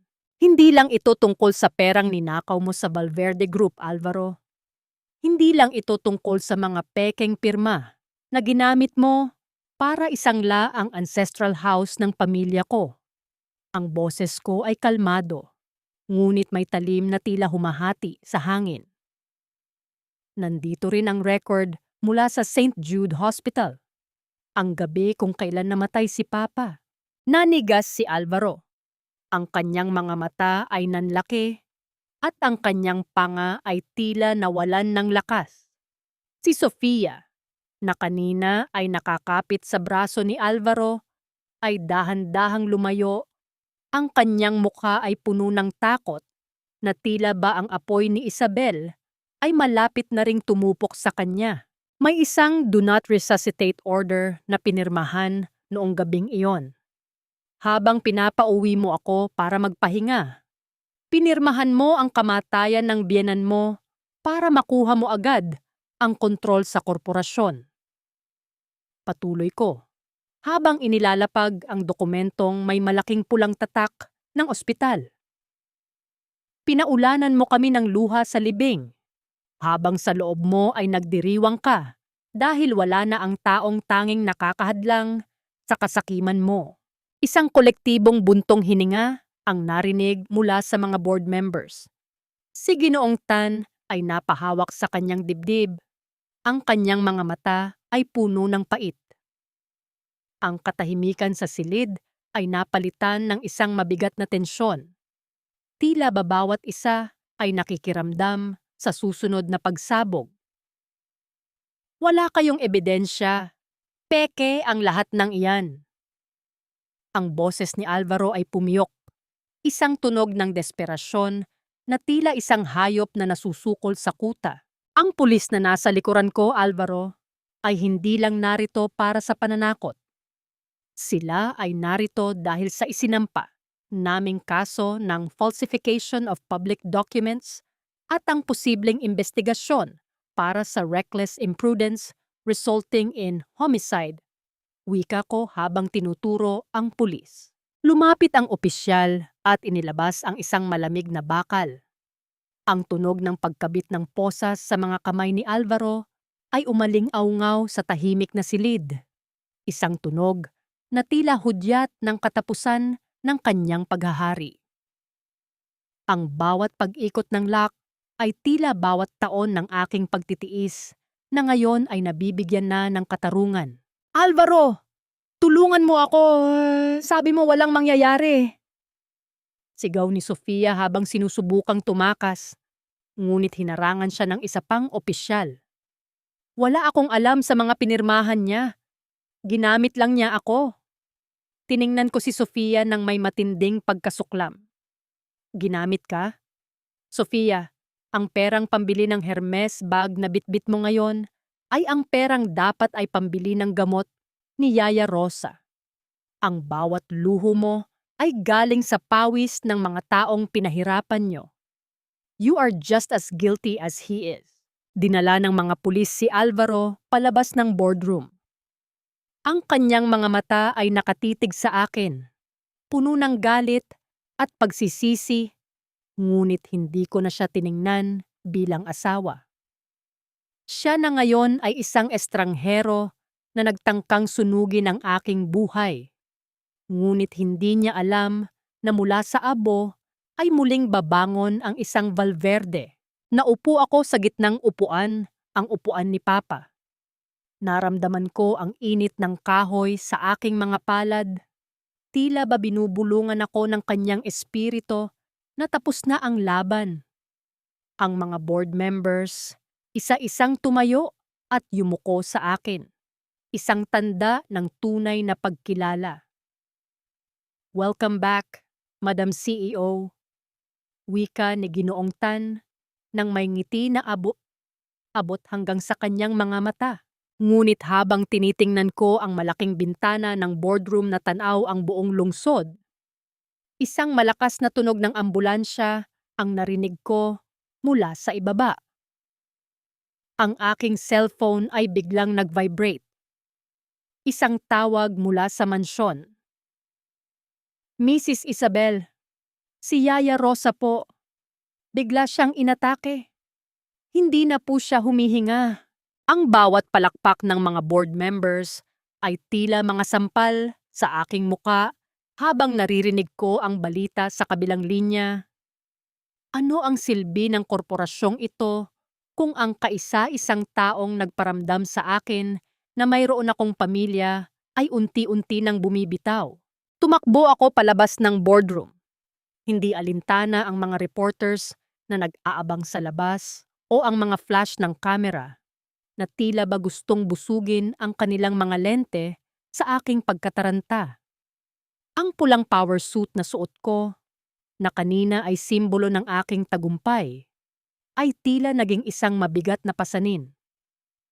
Habang bumababa ako sa elevator, ang bawat palapag na nadadaanan ko ay tila bawat taon ng buhay ko na ninakaw ni Alvaro. At ngayon, tila pati ang huling piraso ng aking kaligayahan ay balak ding bawiin ng tadhana. Sa loob ng sasakyan ni Mateo, ang katahimikan ay nakakabingi.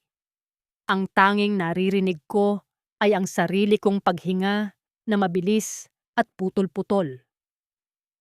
Hinawakan ni Mateo ang aking kamay. Ang kanyang init ay tila isang angkla sa gitna ng nagngangalit na dagat ng aking takot. Huwag kang bibitaw, Isabel. Malakas si Yaya Rosa. Hindi ka niya iiwan nang hindi ka nakikitang tunay na malaya. Bulong ni Mateo. Ang boses niya ay puno ng panalangin. Pagdating sa ospital, ang amoy ng malamig na kemikal at ang nakakasuffocate na puting dingding ay tila bumabalot sa akin. Sa dulo ng hallway, nakita ko si Doña Aurora, ang ina ni Alvaro. Nakatayo siya roon, suot ang kanyang mga perlas at ang kanyang mukhang puno ng pait. Tila ba siya ang biktima sa gitna ng lahat ng ito? Ikaw na babae ka. Kasalanan mo ang lahat ng ito. Sigaw ni Doña Aurora nang makita ako. Ang kanyang boses ay umaling-aungaw sa tahimik na ward. Lumapit siya sa akin at itinuro ang kanyang daliri sa aking mukha. Dahil sa pagiging sakim mo, nakulong ang anak ko. At ngayon, ang paborito mong katulong ay mamamatay na. Karma iyan, Isabel. Iyan ang parusa sa pagsira mo sa pamilya ko. Naramdaman ko ang panginginig ng aking buong katawan. Hindi dahil sa takot, kundi dahil sa matinding pagkamuhi. Tiningnan ko siya ng diretso sa mga mata. Ang mga matang dati ay yumuyukod sa kanya, ngunit ngayon ay nagniningning sa katotohanan. Ang pamilya mo ang sumira sa sarili niyo, Doña Aurora. Pinatay ng anak mo ang tatay ko. Ninakawan niyo ako ng 10 taon ng buhay ko. At ngayon, kahit sa huling sandali ni Yaya Rosa, nagagawa niyo pa ring maging mapang-api? Ang boses ko ay mahinahon ngunit puno ng awtoridad na nagpatahimik sa kanya. Umalis kayo rito. Hindi niyo deserve na tumayo sa harap ng isang taong may mas malinis na puso kaysa sa inyong lahat. Natigilan ang matanda? Ang kanyang labi ay nangangatog sa galit na hindi na niya mailabas. Tinalikuran ko siya at pumasok sa loob ng ICU. Doon, sa gitna ng mga makinang tumutunog ng mahina at regular, nakita ko si Yaya Rosa. Ang kanyang muka ay maputla, tila isang tuyong dahon na anumang oras ay tatangayin ng hangin. Lumapit ako sa kanya at hinawakan ang kanyang kamay.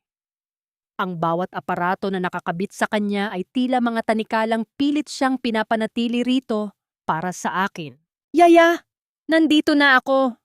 Nanalo na tayo. Nakuha ko na ang kumpanya ni Papa. Nakulong na si Alvaro. Bulong ko sa kanyang tainga habang ang aking mga luha ay pumatak sa kanyang palad. Pwede ka na ring magpahinga kung pagod ka na. Pero sana ay marinig ko pa ang boses mo kahit isang beses lang. Sa gitna ng aking paghikbi, naramdaman ko ang bahagyang pagpisil ng kanyang mga daliri sa aking kamay. Ang kanyang mga mata ay dahan-dahang bumukas, puno ng pagmamahal at kapayapaan. Itinuro niya ang kanyang maliit na bag na nasa tabi ng kama. Isabel, ang lihim ni Don Enrique. Halos pabulong niyang wika.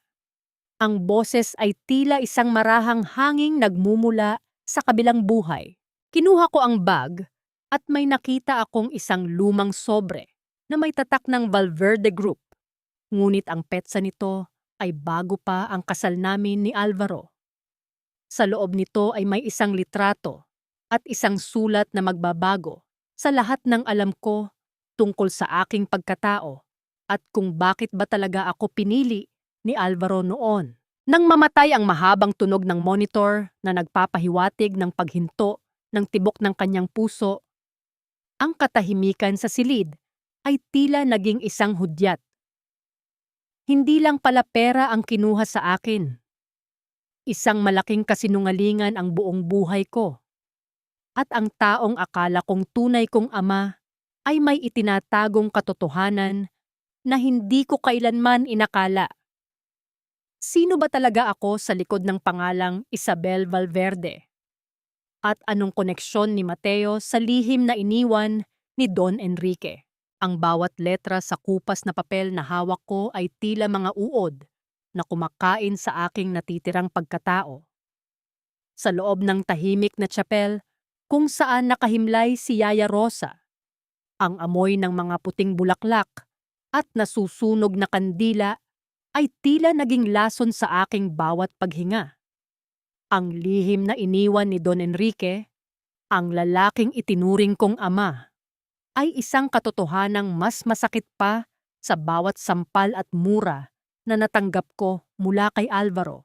Hindi ka tunay na Valverde, Isabel. Ikaw ang anak ng babaeng tunay na minahal ni Enrique. Isang simpleng guro mula sa probinsya na hindi matanggap ng kanyang marangyang pamilya. Ang boses ni Mateo ay naging isang marahang bulong sa aking likuran.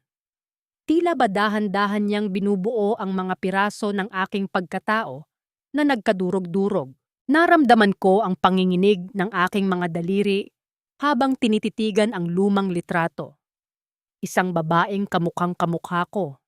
Nakangiti habang karga ang isang sanggol sa tabi ng isang batang Enrique. Ang buong buhay ko, ang lahat ng sakripisyong ginawa ko para sa pangalang Valverde ay nakabase sa isang magandang kasinungalingan. Pinili ako ni Enrique para protektahan ang kanyang lihim at pinili ako ni Alvaro dahil alam niya ang katotohanan ito. Alam niyang kung lalabas ang sikretong ito, mawawalan ako ng karapatan sa mana at siya ang magiging solong tagapamahala. Kaya ba?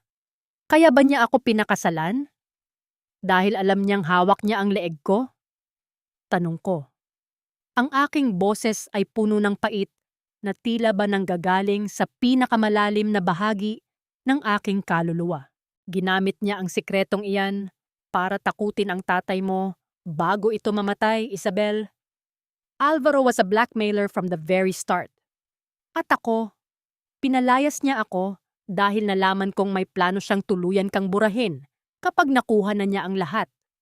Paliwanag ni Mateo, ang kanyang mga mata ay puno ng pagsisisi at matagal na pagtitiis.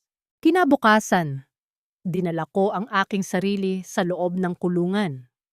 Ang amoy ng kalawang, pawis, at desperasyon sa loob ng bisitahan ay tila isang malaking kaibahan sa malinis at mabangong mundo na kinalakihan ko. Nakaupo si Alvaro sa likod ng makapal na salamin, gusot ang kanyang suot, at may mga pasa sa kanyang mukha.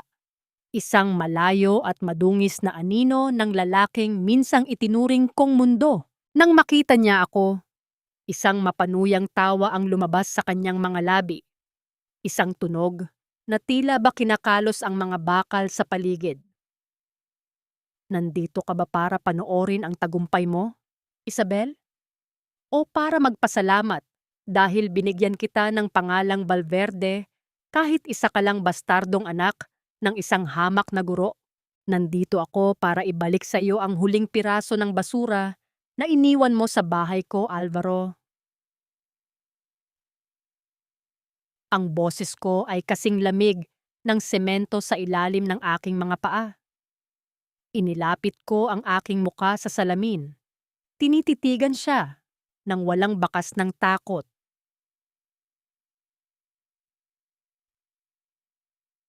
Blood doesn't define who I am. Hindi ang pangalang Valverde ang nagpatakbo sa kumpanya sa loob ng 10 taon, habang ikaw ay nagsasaya sa kama ng iba. Ako ang gumawa niyan. I am the CEO, not because of a name, but because I survived the monster like you. You are nothing. Without that name, you are a ghost. Sigaw niya, ang kanyang mga kamao ay marahas na humampas sa salamin. Lumilikha ng isang tunog na umaling-aungaw sa buong silid, ngunit hindi man lang ako kumurap. The ghost is the one behind the bars, Alvaro. You've lost everything. Sofia has already pointed all the fingers at you para lang makaligtas siya. Mag-isa ka na ngayon, sa dilim na ikaw mismo ang gumawa. Wika ko habang dahan-dahang tumatayo, habang naglalakad ako palayo. Narinig ko ang kanyang mga hiyaw ng galit at desperasyon. Ngunit ang bawat salita niya ay tila naging mahinang hangin na lamang sa aking pandinig. Ang marahas na pag-atungal ng pintong bakal na nagsara sa kanyang likuran ay tila hudyat ng aking tunay na paglaya.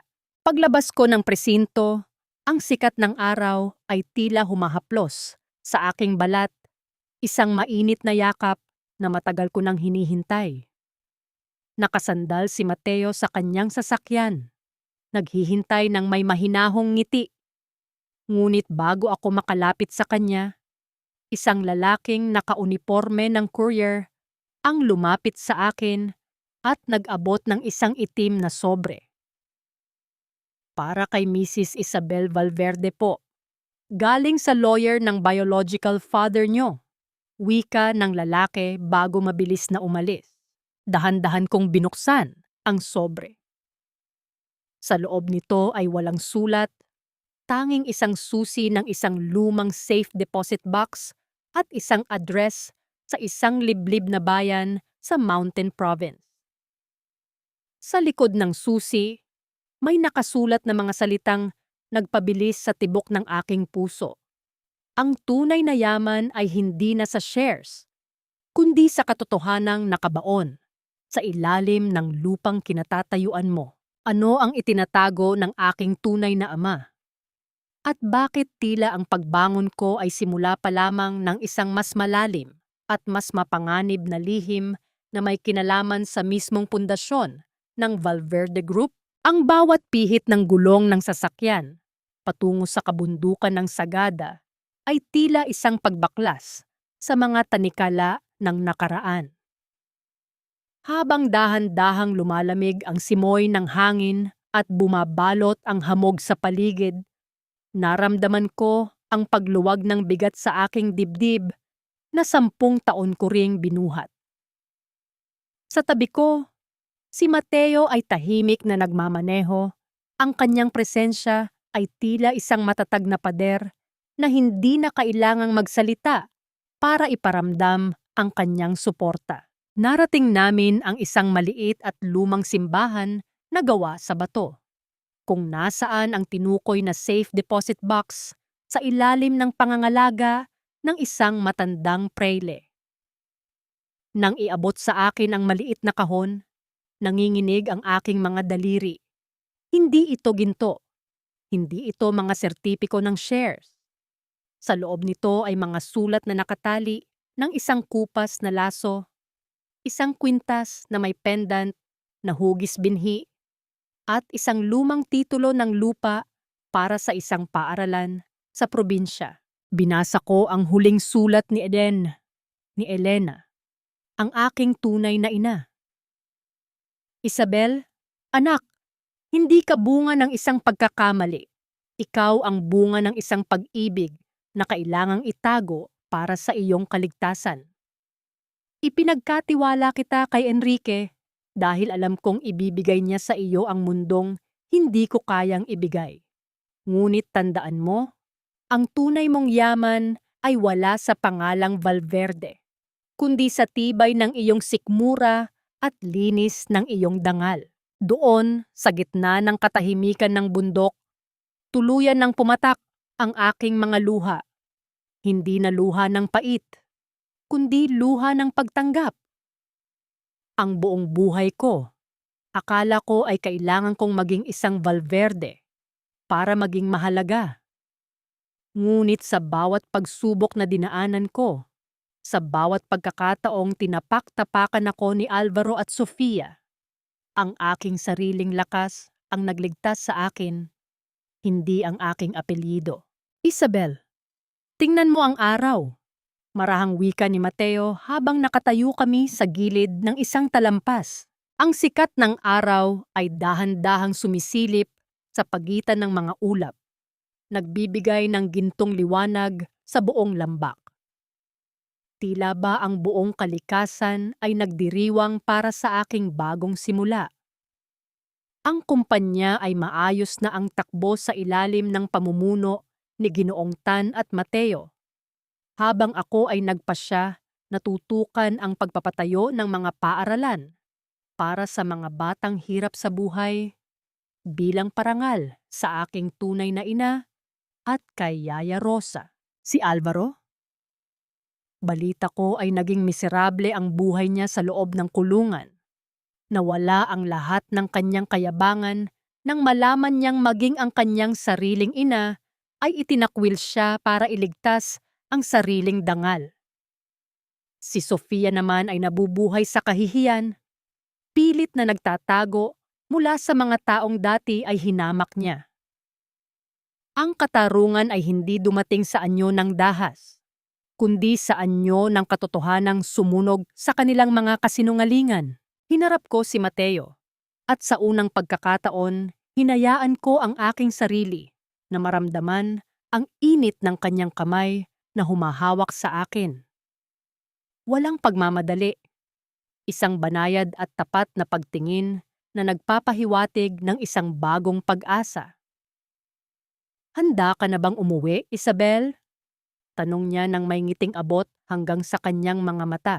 Handa na akong magsimula, Mateo. Pero sa pagkakataong ito, hindi na ako uuwi sa isang mansyong puno ng lihim. Uuwi ako sa sarili ko. Sagot ko habang ang hangin ay humahaplos sa aking buhok. Tila ba tinatangay ang huling bakas ng sakit? Ang kwento ni Isabel Valverde ay hindi nagtatapos sa pagiging isang biktima. Ito ay nagtatapos sa isang babaeng nahanap ang kanyang sariling boses sa gitna ng katahimikan, nahanap ang kanyang halaga sa gitna ng pagkaapi, at nahanap ang tunay na kaligayahan sa pagpapatawad sa kanyang sarili. Ang bawat sugat ay naging peklat ng karangalan, at ang bawat luha ay naging pataba sa lupang kinatatayuan ko ngayon.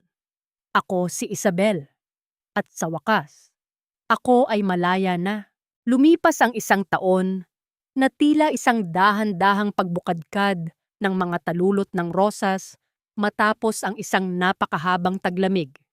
Sa balkonahe ng aming ancestral house sa San Rafael, kung saan ang bango ng sampagwita ay humahalo sa malamig na simoy ng dapit hapon, naupo ako habang pinagmamasdan ang mga bata sa ibaba na naglalaro sa hardin. Ang bahay na ito, na dati ay simbolo ng aking pagkabilanggo, ay isa na ngayong tahanan ng pag-asa. Ang Enrique at Elena Foundation, isang kanlungan para sa mga kababaihang nagnanais na bumangon mula sa abo ng kanilang nakaraan. Napangiti ako nang makita ko ang isang lumang litrato sa aking lamesa. Naroon kami ni Yaya Rosa, nakangiti sa harap ng aming munting kusina. Hindi na masakit ang maalala siya. Ang bawat luhang pumatak noon ay naging masaganang ulan na nagpatubo sa mga pangarap na itinanim ko ngayon. Ang katanungan kung napatawad ko na ba si Alvaro ay madalas itanong sa akin ng aking sarili. Ang sagot ay hindi isang mabilis na oo, kundi isang proseso ng pagpapakawala. Ang pagpapatawad ay hindi ko ibinigay para sa kanya, kundi para sa sarili kong kapayapaan. Wala na siyang kapangyarihan sa aking mga panaginip. Siya ay naging isang malayo at malabong anino na lamang ng isang aral na kailangan kong matutunan. Narinig ko ang marahang tunog ng pagbukas ng gate at ang pamilyar na yabag ng mga paa sa semento. Hindi ko na kailangang lumingon para malaman kung sino ito. Ang tibok ng aking puso ay naging mahinahon. Hindi na gaya ng dati na puno ng kaba at takot. Lumapit si Mateo sa aking tabi. Bitbit ang isang bungkos ng mga sariwang bulaklak mula sa bayan. Tapos na ang trabaho para sa araw na ito, Madam CEO. Or should I say, Teacher Isabel? Biro niya, ang kanyang boses ay puno ng lambing na tila isang haplos sa aking kaluluwa. Mateo, stop it. You know I prefer just being Isabel. Sagot ko ng may bahagyang tawa habang tinatanggap ko ang mga bulaklak. Hinawakan niya ang aking kamay. At sa pagkakataong ito, hinayaan ko ang aming mga daliri na mag-intertwine. Ang init ng kanyang balat laban sa akin ay nagpaparamdam ng isang uri ng seguridad na hindi ko kailanman naramdaman sa loob ng 10 taon. Walang pilit, walang manipulasyon, tanging respeto at tapat na pagtingin. Dahan-dahan niyang iniyuko ang kanyang ulo at hinalikan ang aking noo, isang halik na tila isang selyo ng aming bagong simula. Ang aming distansya ay naglaho, ngunit ang bawat haplos ay nananatiling sagrado at puno ng pag-iingat. Tila ba kapwa namin alam na ang aming mga puso ay galing sa pagkakabasag at ngayon pa lamang muling nabubuo. Sa mga tagapakinig, nakasama ko sa bawat kabanata ng aking pait at tagumpay, nais kong iwanan ang isang mahalagang aral. Ang inyong halaga ay hindi itinatakda ng taong hindi kayo kayang pahalagahan. Ang inyong dangal ay hindi nakadepende sa isang apelyido o sa dami ng inyong kayamanan, kundi sa tapang ninyong harapin ang katotohanan at sa lakas ninyong mahalin muli ang inyong sarili. Ang gabi ay dahan-dahang dumarating, ngunit hindi na ako natatakot sa dilim. Sapagkat sa loob ng aking dibdib, may isang liwanag na hindi na kailanman muling mamamatay. Ang liwanag ng isang babaeng nahanap ang kanyang sarili, nahanap ang katarungan, at sa wakas, nahanap ang tunay na kahulugan ng kalayaan. Ako si Isabel, at ito ang aking huling pahina. Ang bukas ay hindi na isang misteryo, kundi isang pangakong handa ko ng tuparin nang may ngiti sa aking mga labi.